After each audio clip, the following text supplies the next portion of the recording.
The wall was just a wall. That was what Ward Nallen told himself the first time he stopped walking. It was a gray panel of reinforced station material, the same as every other wall in the lower cargo corridors of Ironhold Drift, bolted together from 50 years of expansion and repair and held in place by bolts the size of his fist. There was nothing special about it. It was a wall between the human works section and the Korath residential boundary, and like all walls on a station built from the leftovers of a dozen different species construction standards, it was not perfectly sealed. Sound moved through it. That was all. Ward stood in front of it with a pressure gauge in one hand and a work order in the other and listened to the sound coming through.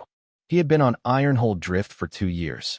The station was not the worst place he had lived, which was a low bar, but one he had learned to appreciate. It was a decommissioned or processing platform that somebody had converted into a trading post at the edge of Korath space, and it had the character of all converted things, a combination of what it used to be and what it had become, neither fully one nor the other. The corridors were wide because haulers needed wide corridors.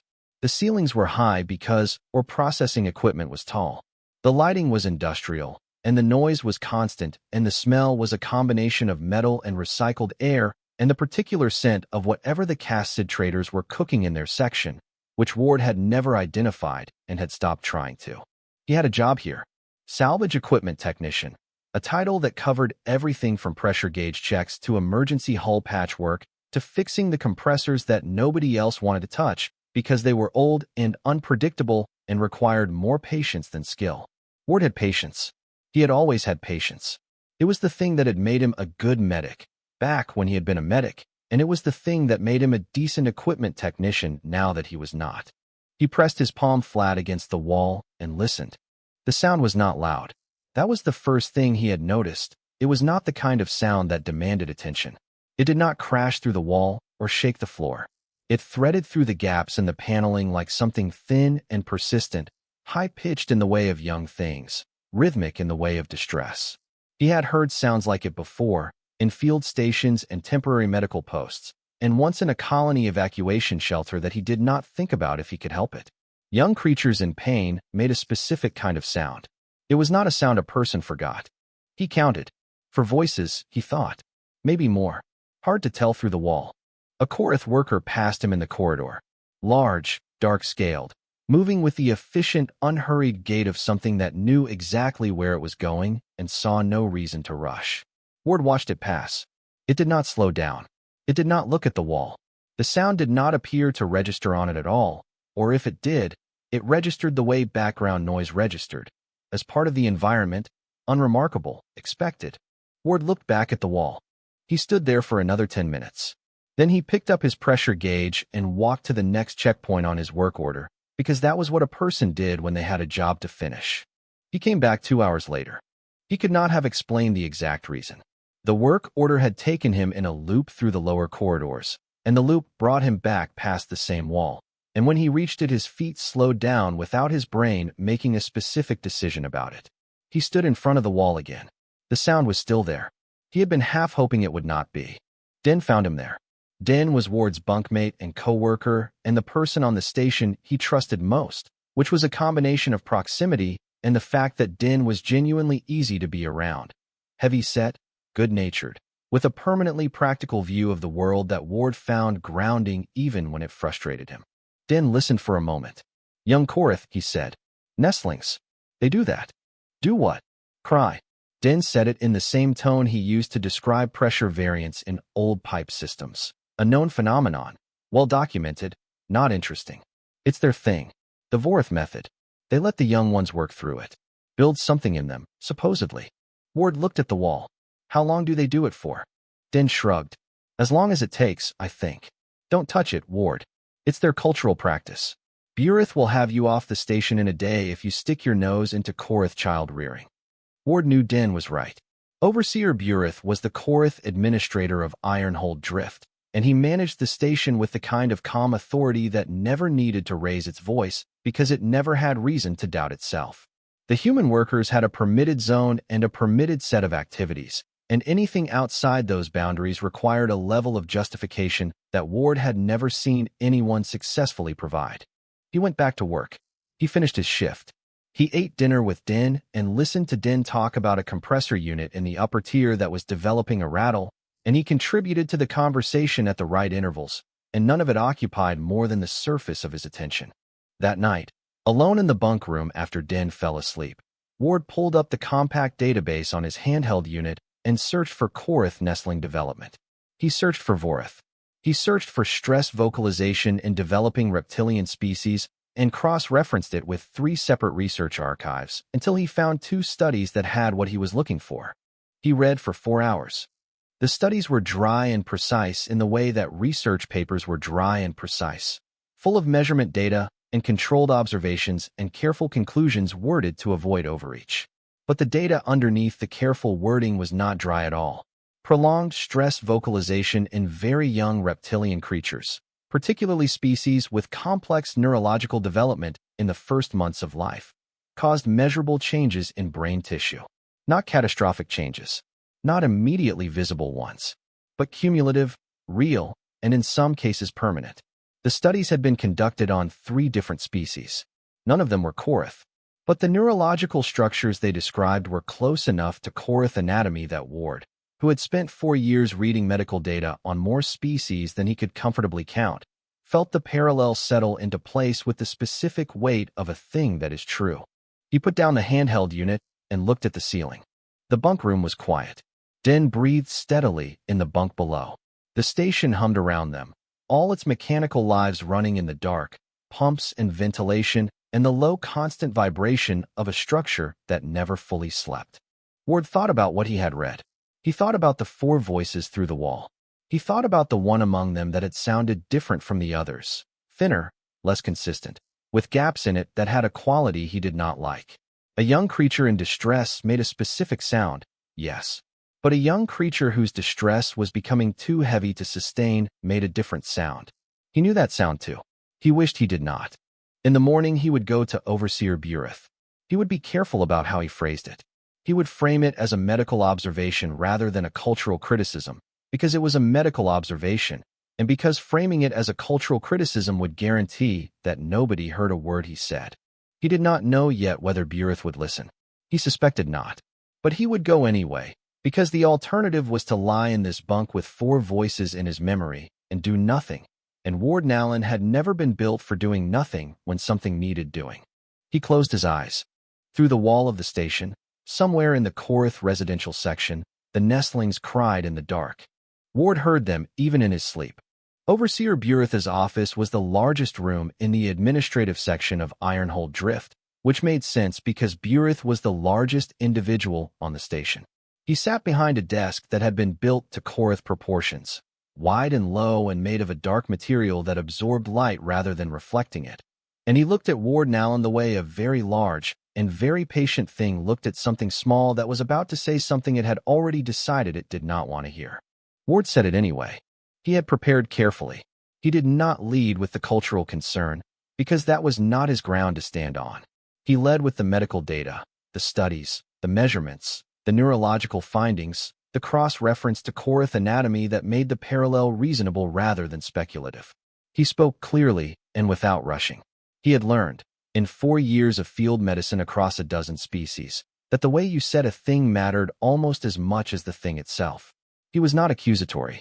He was not emotional. He was a man presenting data to an administrator, and the data was solid. Burith listened to all of it. He did not interrupt. When Ward finished, there was a silence that lasted long enough to make a less patient man uncomfortable. Then Burith said, "The nestlings develop as Korath have always developed. This is not a human matter." Ward had expected this. He had prepared for it. He made 2 more points, carefully, briefly, and Burith heard those too, with the same settled patience, and then he pressed a control on his desk that brought a security officer to the doorway, and Ward understood that the conversation was finished. He was escorted back to the human work section, not roughly, not with any particular hostility, just firmly, in the way that a boundary was enforced when someone had approached it and been given a clear answer. Ward went back to his shift. Din watched him work for an hour without saying anything, which was Din's way of expressing concern. Eventually he said no. "Yes," Ward said. And Ward tightened a bolt that did not need tightening. And nothing. He said no. Din nodded, clearly relieved. Ward did not say anything else. He finished the shift. He ate dinner. He listened to Din talk about the rattle in the upper compressor, which had gotten worse. He went to bed at the same time he always went to bed. He lay awake for 2 hours. The sound through the wall was the same as it had always been. For voices, cycling through their rhythms in the dark on the other side of the station partition. The thin one was still thin. Ward counted its intervals with the focused attention of someone doing a diagnostic. The gaps between its cries were getting slightly longer. That could mean it was calming. It could mean other things too, things he did not want to think about directly. In the morning, Ward went to the station infrastructure office and requested a copy of the maintenance access map for the lower corridors. This was a routine request. Technicians needed the maps to do their jobs, and the infrastructure office processed it without question. Ward took the map back to his work area and studied it during his lunch break. The station's atmospheric maintenance tunnels ran between all sections because atmospheric systems did not respect species boundaries. They were shared infrastructure, essential to everyone, and they were accessible to any credentialed station worker. Ward had his credentials. He had always had his credentials. It had just not occurred to him before to look carefully at where the tunnels ran in relation to other things. The tunnel on sub-level 3 ran directly alongside the exterior wall of the Korath nursery chamber.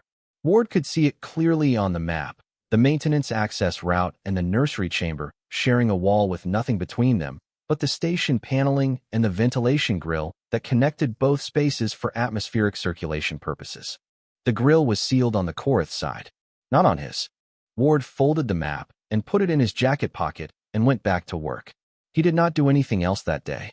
He thought about it carefully, about what was permitted, about what Burith had said, about the line between doing something and doing nothing. He was not the kind of person who broke rules for the pleasure of it. He was the kind of person who broke them when the alternative was worse, and who was honest with himself about when that was actually true and when he was just justifying what he wanted to do. He decided 2 things. 1, he would file a formal compact medical concern notice, citing the studies, because filing it was within his rights, and because the compact's medical division operated independently of station administration. It would take time. The compact moved slowly on everything, but the record would exist. 2, he would go to the maintenance tunnel. He would not open the grill. He would not cross into Korath space. He would simply be on his side of the wall, doing what maintenance workers did, which included being in maintenance tunnels. He filed the notice that evening. It took him 2 hours to write because he wanted every word to be precise. He submitted it through the compact's medical channel with his credentials and his documentation attached, and did not expect to hear back quickly. 3 days passed.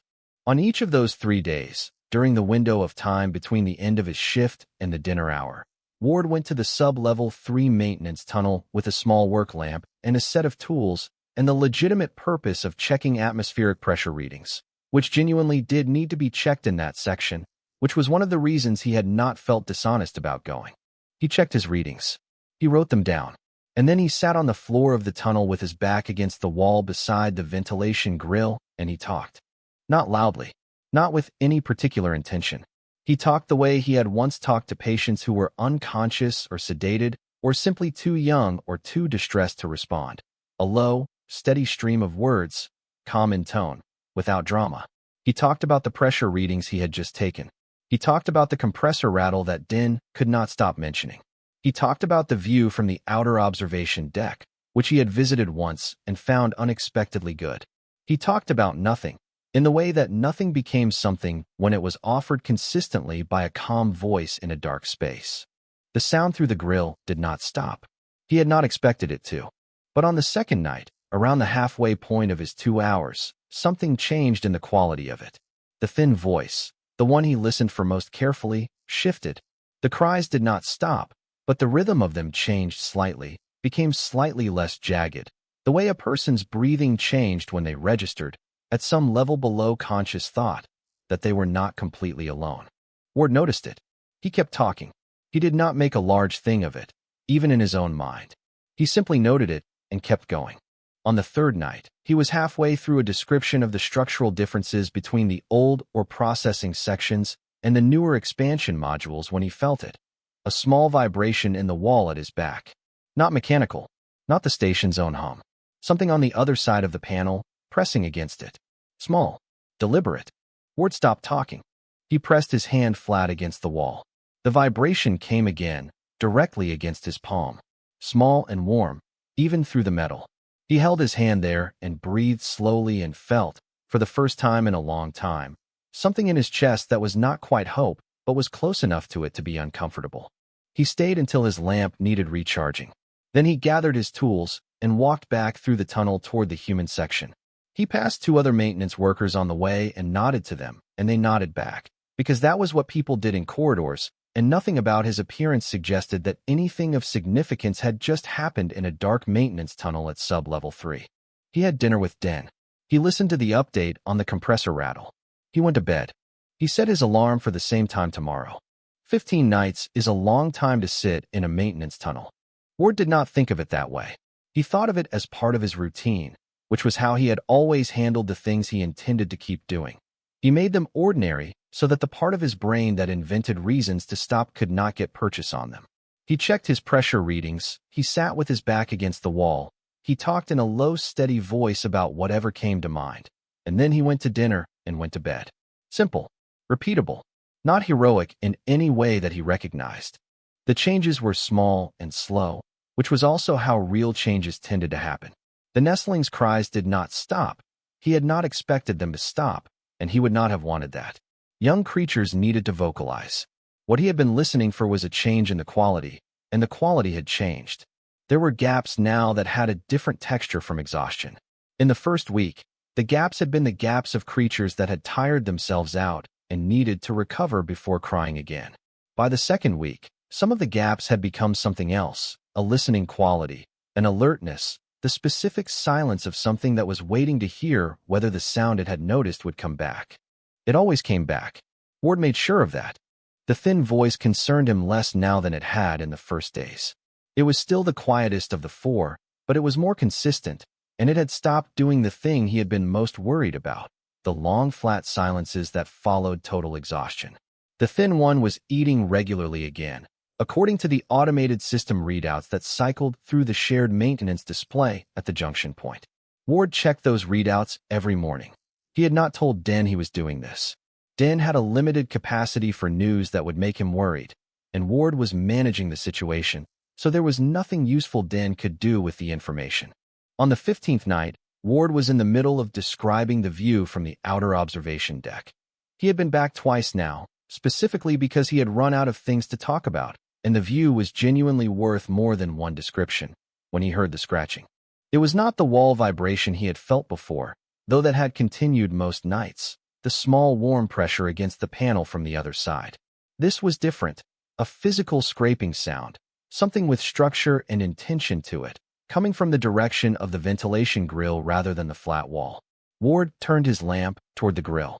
It was a standard atmospheric grill, sealed on the Korath side with a simple locking mechanism, the kind of thing that would open easily from that side with minimal effort. The scratching came again, then stopped, then came again. Ward moved to the grill and crouched in front of it. He put his hand against it, not to push, just to be present on his side of it. The scratching stopped immediately. A silence followed that had weight in it. Then, through the grill, he felt warmth. Not the warmth of the station's atmospheric systems. A different kind, specific and directional, coming from a small source very close to the grill on the other side. Ward held completely still.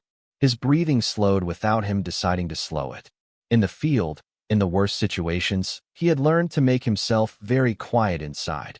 Not calm exactly, but contained, because contained was what the person across from you needed when they were frightened.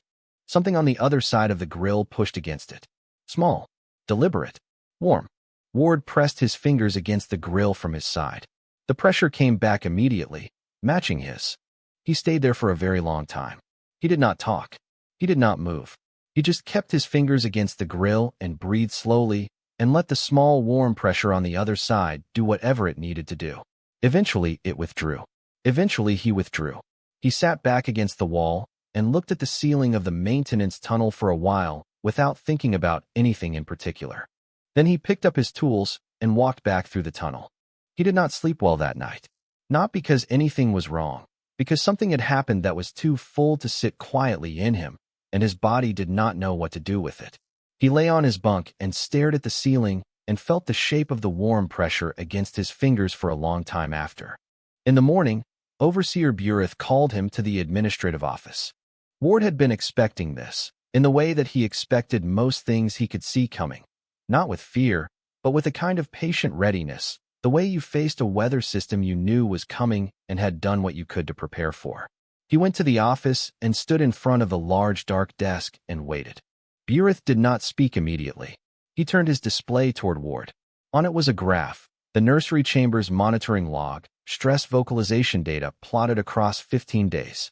The line was not smooth. It dropped at a specific time each evening and rose again several hours later. The same time each evening.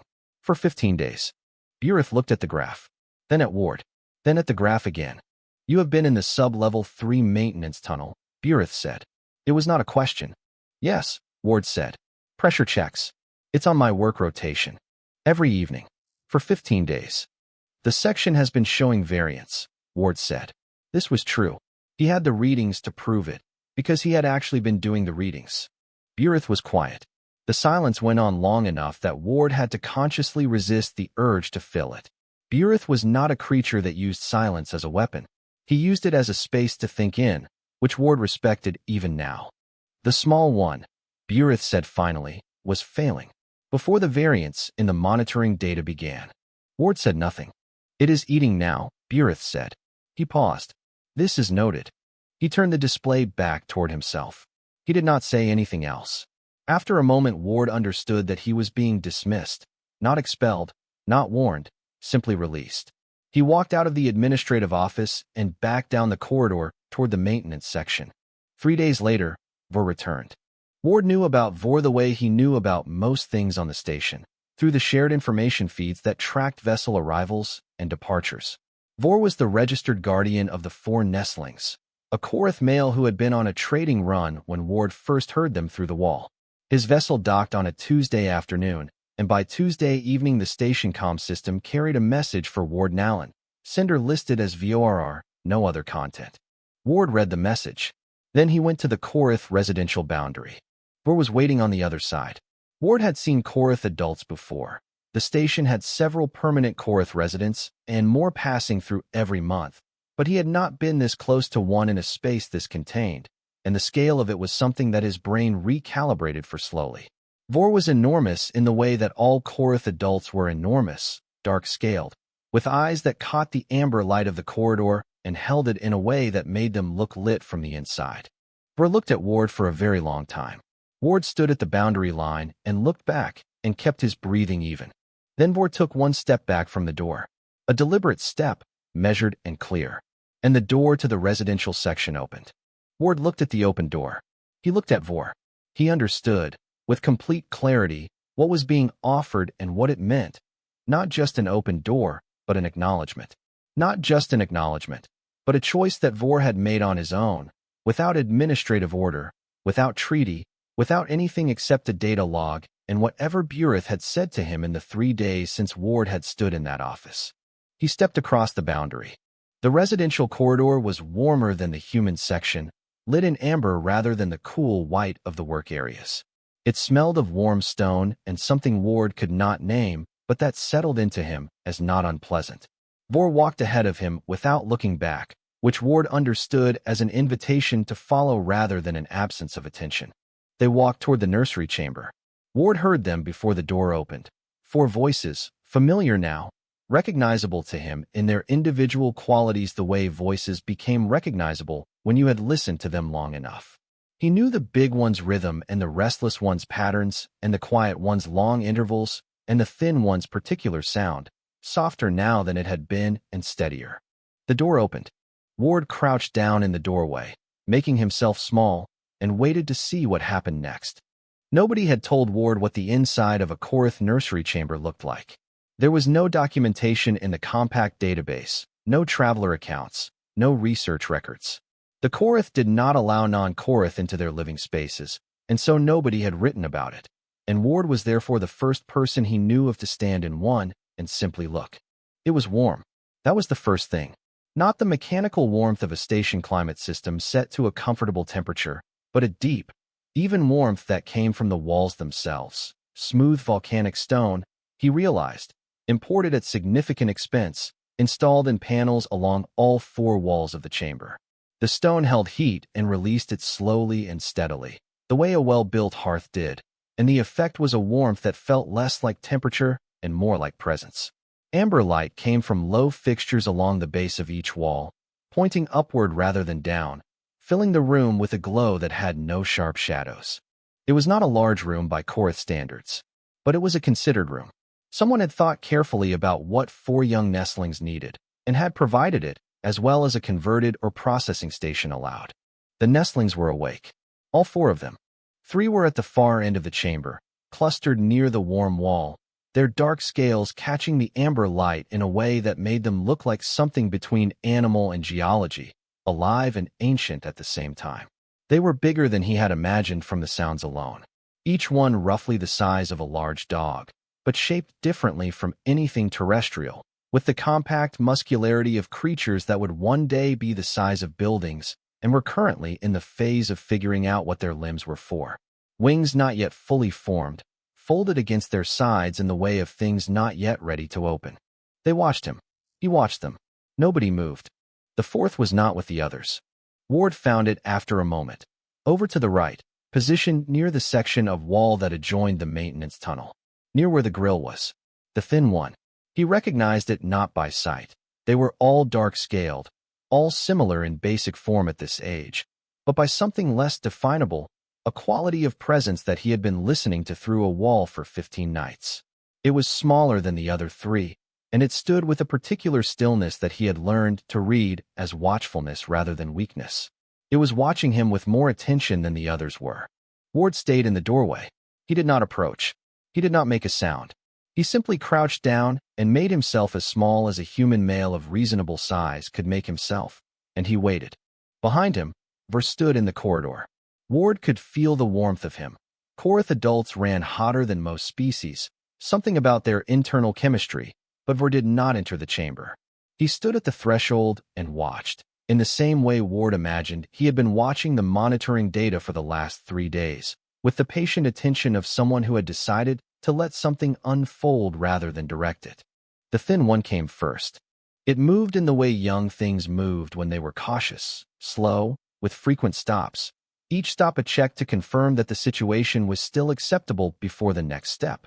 Ward stayed completely still. His knees were beginning to complain about the crouching, but he had considerable experience ignoring his knees, and he ignored them now. The thin nestling crossed the chamber floor in small increments over the course of what felt like a very long time, and stopped in front of him. It was close enough that he could see the fine detail of its scales, still soft at this age, with a quality more like thick skin than the hard plating they would develop. Its eyes were dark and very direct. It looked at his face with the specific attention of something checking whether what it saw matched what it had already decided, through some other sense, that it knew. Then it put its head against his hand. Not tentatively, firmly. The way the pressure through the grill had been firm, not asking, just doing, with the confidence of a creature that had already made up its mind. Ward held very still. The warmth of the nestling's head against his palm was different from the warmth of the walls and different from the warmth of Vor behind him. It was alive in a way that had specificity to it. The warmth of this particular creature, this one small life, pressing itself against his hand because it had decided to. He breathed slowly. The other three watched from across the chamber. He watched back, not directly, from the corner of his eye. Direct eye contact with young creatures was a variable that went differently across species, and he defaulted to indirect until he had more information. After a while, the restless one, the one whose cries had always been the quickest and most changeable in rhythm, got up and came halfway across the floor before stopping and sitting down, which seemed to be a compromise it had negotiated with itself. Ward stayed where he was. He stayed for 2 hours. By the end of the first hour, the quiet one had come close enough to investigate his boots, which it did with great thoroughness. By the end of the second hour, the restless one had completed its journey across the floor and was sitting on his boots, which he decided not to address.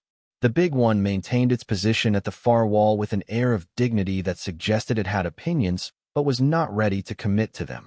Through it all, Ward stayed low and still and let them do whatever they needed to do, because this was the whole of his technique and always had been.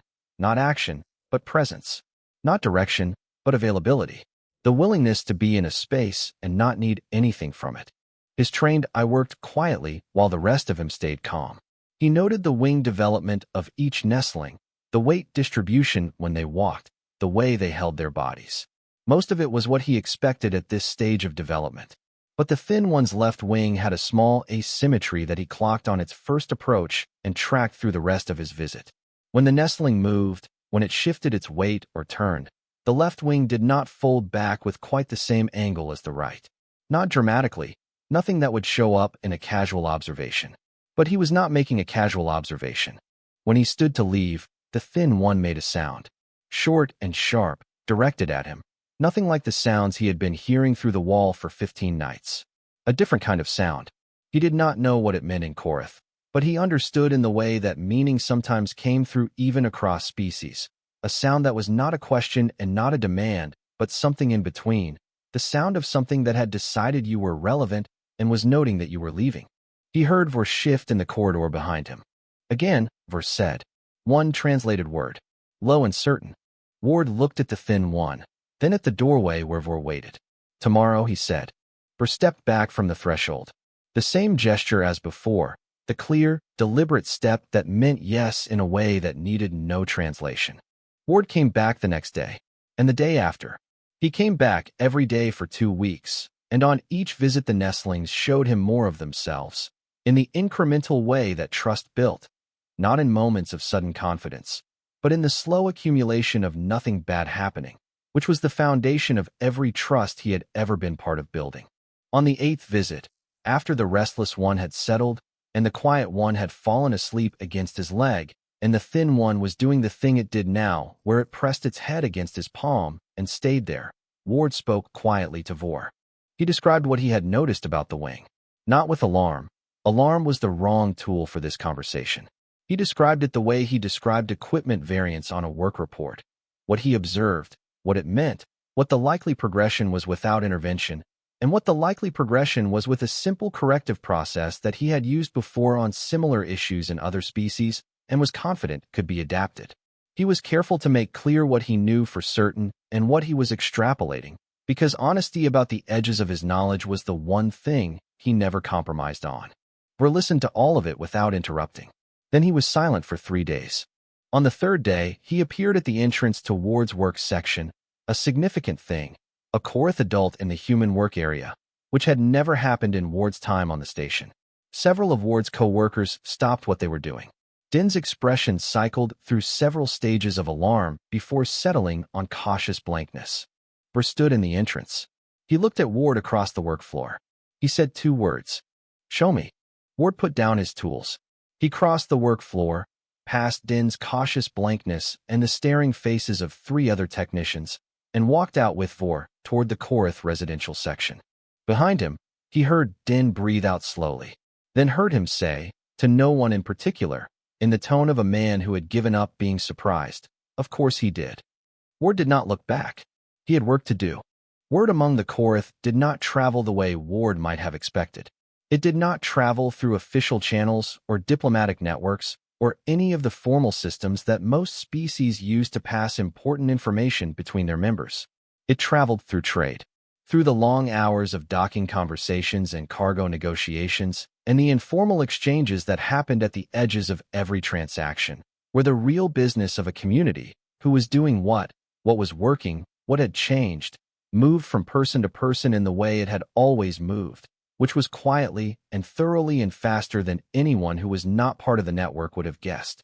6 months after Ward first walked through the door of the nursery chamber, 3 Korath vessels had docked at Ironhold Drift that had no previous pattern of stopping there. Ironhold Drift was not a major trade hub.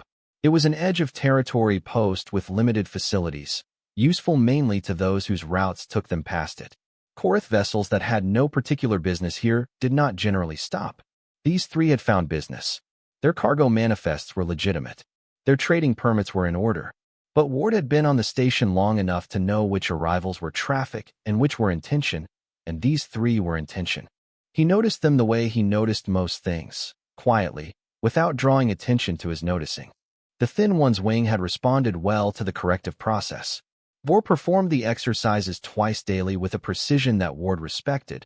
He had taught a lot of people over the years, and Vor was among the quickest to understand not just the how but the why, which was always the difference between someone who could follow a process and someone who could adapt it when the situation required. The asymmetry was correcting slowly, as expected. In another month, it would be within normal range. The thin one seemed unbothered by the process. It had decided Ward was part of its landscape and adjusted its behavior accordingly, which mostly meant that it came to him first on every visit and then lost interest in him in favor of whatever else was happening, which Ward considered a healthy development. The first of the 3 new arrivals to approach him directly was a Korath male traveling alone. Ward had seen him twice in the corridors near the human work section before the approach. A large presence at the edge of the space, not hostile, not conversational, just present in the watchful way that Ward had come to recognize as Korath assessment. When the Korath male finally stopped in front of him, he did it between one heartbeat and the next, stepping from the edge of the corridor to the center of it with a directness that left no ambiguity about his intention. He said, through his translator, "My children do not sleep. They have not slept properly in 40 days. Ward looked up at him. He knew what 40 days of insufficient sleep did to developing creatures. He knew what it would be starting to do to this Korath male as well. The particular quality of the exhaustion that showed in the way he held himself, the flatness behind the steady eyes. "How many?" Ward said. 2. Twins. "Show me where they are." What followed over the next 3 days was different from what had happened with Vor's nestlings, because everything was different the second time. He had more to work from, and the twins had a different set of patterns than the 4 he knew. And the father was present and attentive in a way that Vor had not been able to be during the first weeks, which changed the dynamic significantly. But the core of it was the same. Ward went. He sat on the floor. He was patient. He let the twins come to him in their own time, which with one of them was 20 minutes, and with the other was closer to 2 hours. By the end of the 3rd day, both nestlings were sleeping in cycles that the monitoring system recorded as within normal range. The father stood in the corridor after the 3rd session and looked at Ward for a long time. Ward waited. He had learned that silence with the Korath was not uncomfortable if you did not make it uncomfortable, and he had learned not to make it uncomfortable. The father said, "Vor said you heard them through the wall." Before he came back. "Yes," Ward said. "He said you sat there for 15 nights." "Yes." "Why?" Ward thought about it. He gave the honest answer, which was the only kind he had. "Because they were close enough for me to hear them and far enough that I couldn't do anything else. Sitting there was the only option that wasn't doing nothing." The father considered this. "My species has a concept," he said slowly, in the careful way of someone choosing translated words with attention. "Vorith, the strength that comes from working through difficulty without help." "I know of it," Ward said. "We value it," the father said. "We have always valued it." He paused. "But I have been watching my children not sleep for 40 days. And I do not think Vorith and what you do are opposites. I think I was confusing 2 different things." He paused again. Vor said the same. Ward said nothing. He understood that this was not a conversation that needed his contribution right now. Some conversations were for the person speaking them, and the most useful thing a listener could do was remain available. The father went back to his vessel 2 days later with his twins, who were sleeping. He did not say anything further. He did not need to. The 2nd and 3rd arrivals played out similarly, each with their own variations, different nestlings, different problems, different personalities, and Ward adapted to each of them in the same unhurried way. He had always been better at adapting to what was in front of him than at imposing a fixed plan, which had made him a decent field medic and which served him equally well here. Elder Drath arrived on the 14th day after the twins' case. Ward knew she was significant the moment he saw her, though he did not know specifically who she was until Vor told him later. She was older than any Korath Ward had encountered, old in the bone-deep way, old in the way that changed how she occupied space, as though the air around her had learned to make more room. She arrived without escort, which Vor had said afterward was highly unusual for a member of the Matriarch Council. She went to Burith first, then to Vor, and then she came to the human maintenance section and stood in the entrance and waited until Ward noticed her. He noticed her immediately. He walked across the work floor and stopped a respectful distance away. She looked at him for a long time. Ward held still under the attention of it, which was a very different quality of attention from anything he had experienced before. Not hostile, not measuring in the way of an assessment, but something older and more total than either of those. "You heard them," she said. "Yes."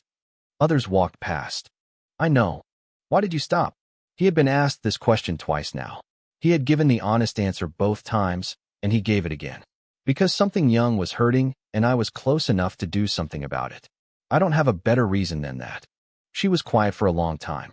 Long enough that Den, across the work floor, had picked up his tools and put them down again twice. "We would like you to come to the homeworld," she said.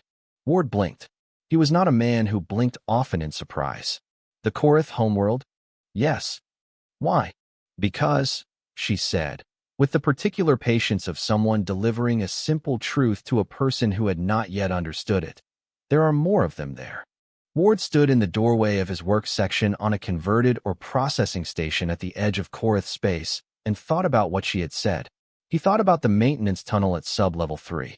He thought about the grill and the warm pressure through it, and the thin one's head against his palm, and the sound of something stopping the kind of crying it had been doing and starting a different kind instead. He said, "I need a few days to think about it." Elder Drath inclined her head. "We have time," she said, and she left. Den appeared at Ward's side the moment she was out of the corridor. His voice was very controlled. "She's asking you to go to the Korath homeworld." "Yes." "Nobody goes to the Korath homeworld." "I know. And you need a few days to think about it." "Yes." Den was quiet for a moment. "You're going to say yes." Ward looked at the empty corridor where Elder Drath had been. He thought about a sound through a wall that nobody else had stopped for. He thought about what happened when you stopped. He thought about what was waiting on the other side of yes. "Probably," he said. He went back to his pressure readings. He had work to finish before he could start thinking properly, and he needed to think properly about this one. But probably was, in Ward Nallen's vocabulary, a word that had never once turned into no. The shuttle doors had not yet opened when Ward heard it. He was still in his seat, harness buckled, bag on his lap, watching the landing sequence through the forward port as the shuttle descended through the deep red atmosphere of Drathmore. The world coming up to meet them was old in a way that showed itself in the landscape. Volcanic plains of dark rock worn smooth by thousands of years of wind, formations of ancient stone rising in shapes that suggested they had been here long before anything alive had thought to notice them. The light was amber and red and heavy in the way of a sun that was larger and cooler than the ones Ward had grown up under. He heard the nesting ground before the shuttle touched down. Through the hull, through the distance still between them, through everything. A sound that was not one sound but hundreds of them layered together into something that had its own weight, its own weather. Young creatures. All of them. The combined voice of every nestling on the Korath homeworld, doing what young Korath nestlings had always done. Ward sat very still in his harness and listened to it. He had expected it to be like the wall on Ironhold Drift. The same sound, just larger. But it was not like that. The wall had been 4 voices, which had been enough to keep him awake and drive him to a maintenance tunnel and change the course of the last 6 months of his life. This was hundreds, maybe more. The sound of it rolled across the volcanic plain when the shuttle doors finally opened and hit Ward like a physical thing. Not painfully, but fully, in a way that required a moment to adjust to before he could move through it. Ward stood beside him at the shuttle door. The 4 nestlings had come with them, old enough now for the journey, and they stood on the landing ground and looked out at the world that was the world their species came from, and their response to the sound was different from Ward's. They lifted their heads, and something in their posture changed, something that was not quite recognition, but was close to it.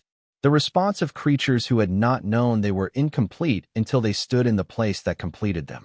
Ward picked up his bag and walked toward the sound. The matriarch council chamber was carved from the natural rock of the volcanic formation at the center of the settlement.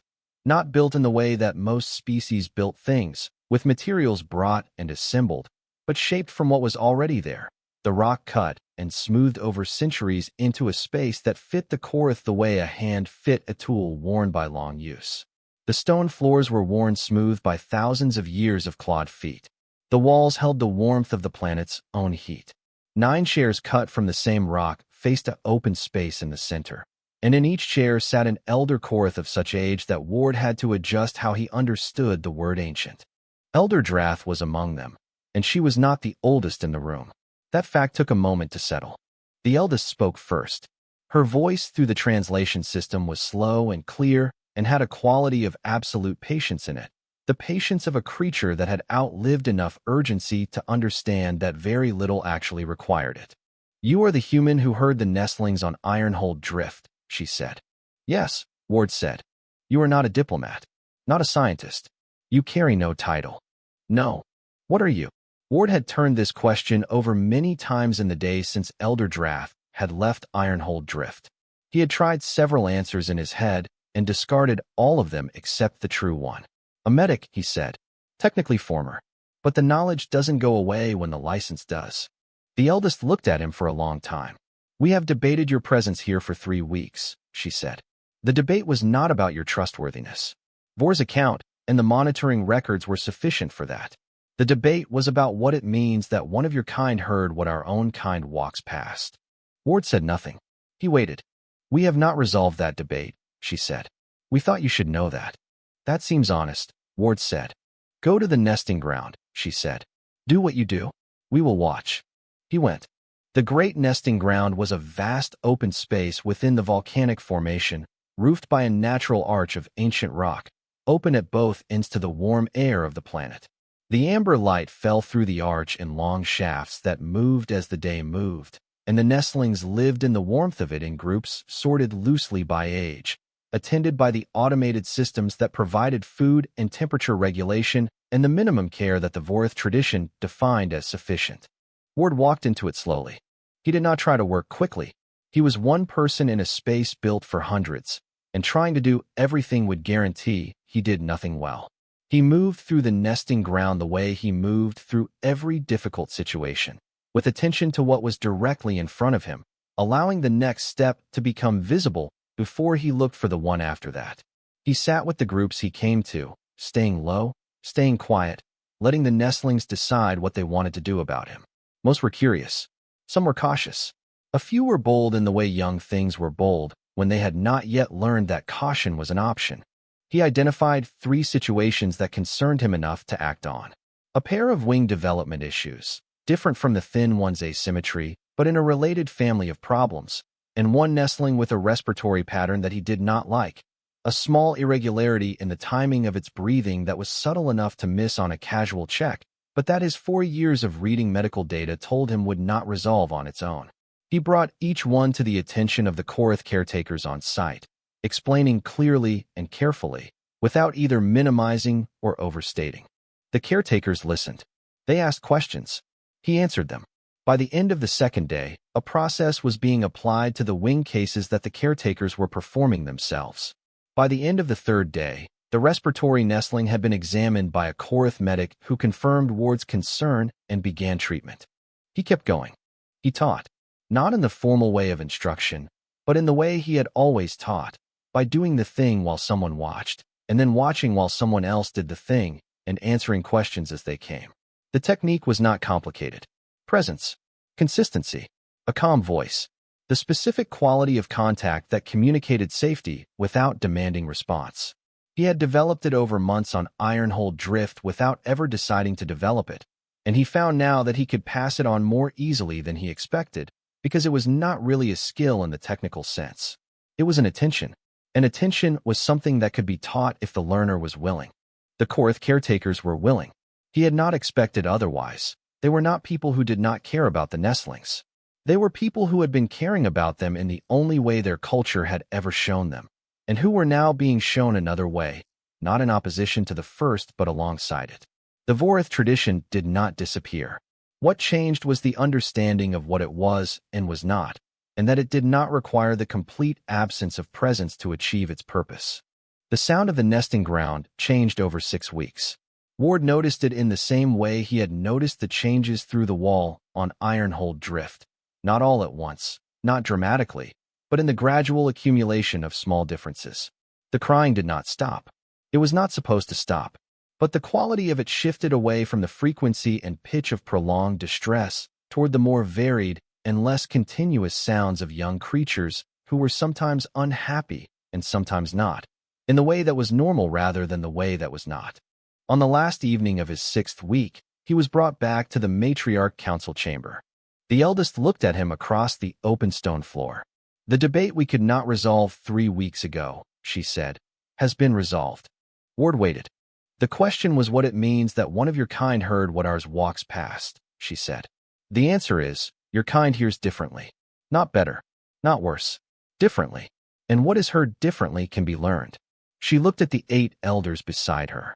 "We would like to learn," she said, "if you are willing to teach." Ward thought about Ironhold Drift. He thought about Din and the compressor rattle and his small bunk room and the pressure readings on sub-level 3.